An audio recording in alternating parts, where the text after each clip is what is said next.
Elimination Chamber was this past Saturday, and I thought it was a fantastic show.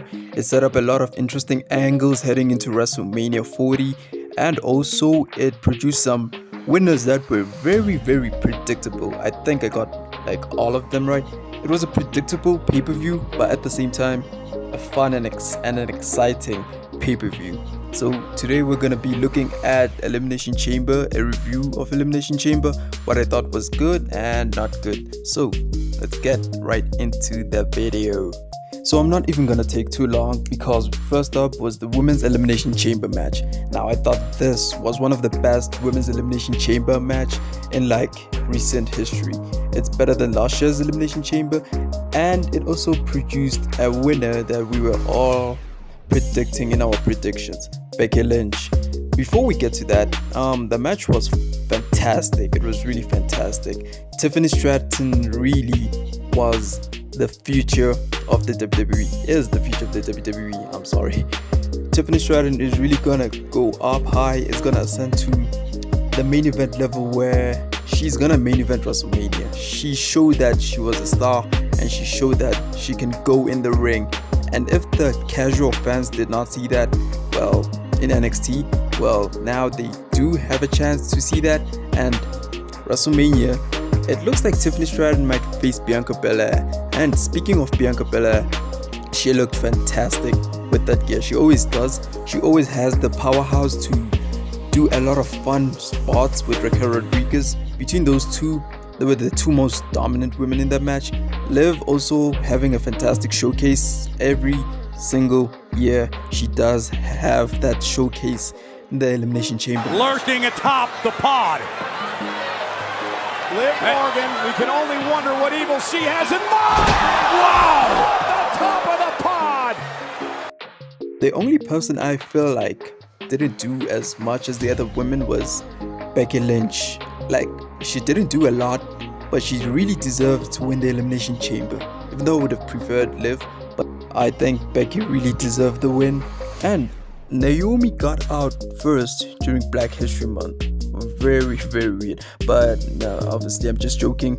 Naomi also showed that she is back and she's ready to be put in the main event scene once again. So yeah, Naomi had a strong showcase as well. Everyone shined in that match.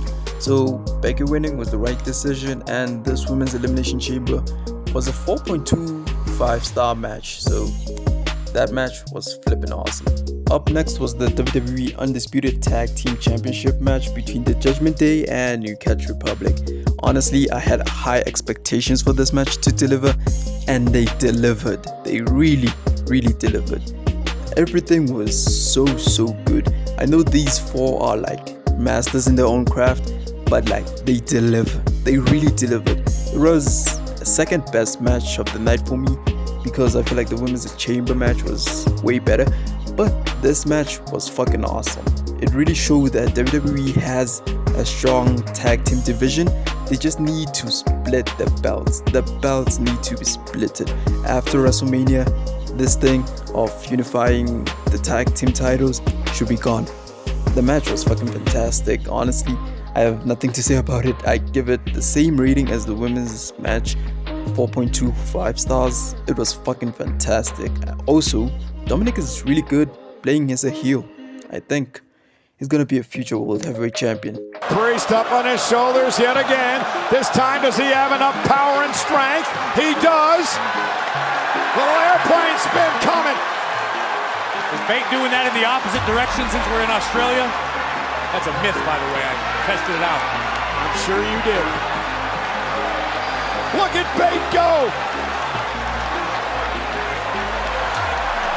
Oh my God, we could be here all night. Bate is still going. Revolution after revolution. Like Damian Priest may wake up in Oz after that. My God. Next up is the Grayson Waller effect featuring Seth freaking Rollins and Cody Rhodes. Honestly, it was good seeing Grayson Waller in his home country, but the segment was underwhelming. Like, it didn't live up to the hype.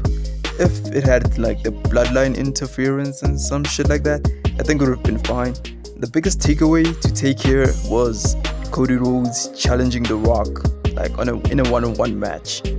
That's interesting because we were expecting a tag team match with Roman Reigns and Seth Rollins being there. So I'm curious to see where the story goes, but I feel like it's not gonna be a one-on-one match. But yeah, the Grayson Waller effect was very underwhelming. Very underwhelming. Up next is the men's Elimination Chamber match, and honestly, this was fun.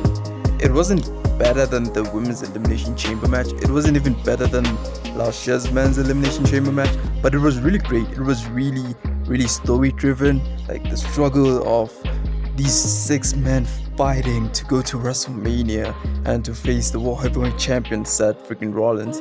So there were not a lot of high spots, I was expecting more with Logan Paul being the youngest dude who can actually fly and do a lot of spots. But it was good for what it was.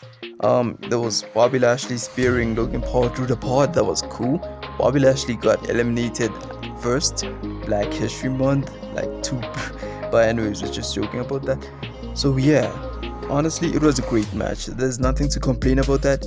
AJ Styles came from USA all the way to Australia just to cost LA Knight the match. Like, imagine, hit of the year for real.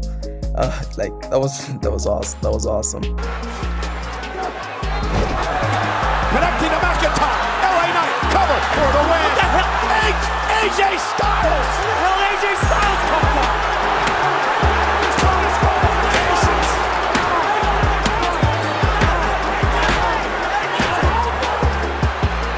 And Logan Paul cost Randy Orton the title opportunity, which is interesting. That means at WrestleMania, we might get Logan Paul versus Randy Orton for the United States Championship. And I'm intrigued. I'm really intrigued to see where the story actually goes. So yeah, it was great. Drew McIntyre winning was obviously the right decision. He's been killing it in this character, so he deserves this moment in front of thousands of fans at WrestleMania. Now, the question is, will Damian Priest cash in that match or the Undisputed title match? We have to wait until WrestleMania to see. Overall, the match was 4 stars. Like, it was good, it was great, but it wasn't better than the other Elimination Chamber match. And the main event of the night was Rhea Ripley taking on Nia Jax for the Women's World Championship. And it was great seeing Rhea defend her title in her home country of Australia. And it was great to see Nia Jax finally get the respect that she has been doing for the past year or the past few months. She has been killing it in this role. She has been putting on great matches, and I think she delivered this time. Her match with Becky Lynch and day one was great, but I feel like this one was better than the other one. Nia Jax has improved a lot, and Rhea Ripley, obviously she can go in the ring. That's what we know. It was a good match. To main event a pay-per-view, like a stadium pay-per-view, when one wrestler is great and the other one is improving, isn't a good idea. But they made it work, and it was Rhea's home country, and it was good for what it was. That table spot was awesome, and the Riptide 2 was also awesome. So the match was great. Rhea Ripley retained. That's what I predicted, 4-4 overall. But yeah, it was a great match, and I think 3.5 stars is the ideal rating for that match. Overall, Elimination Chamber was a fun pay-per-view. It was very predictable, but it set a lot of matches and angles for WrestleMania, and I think we're in for it. Banger of a show in Philadelphia, Pennsylvania, in like 30-something days. So I can't wait for WrestleMania. Overall, the show gets an 8 out of 10. It really was fun. It was better than the Royal Rumble. So yeah, overall, Elimination Chamber was a great pay-per-view, and the last pay-per-view to the road to WrestleMania that we enjoyed. Yeah, so this was Wrestling Nerd giving you a review of Elimination Chamber, and I'll see y'all later. Follow the buzzards. Peace.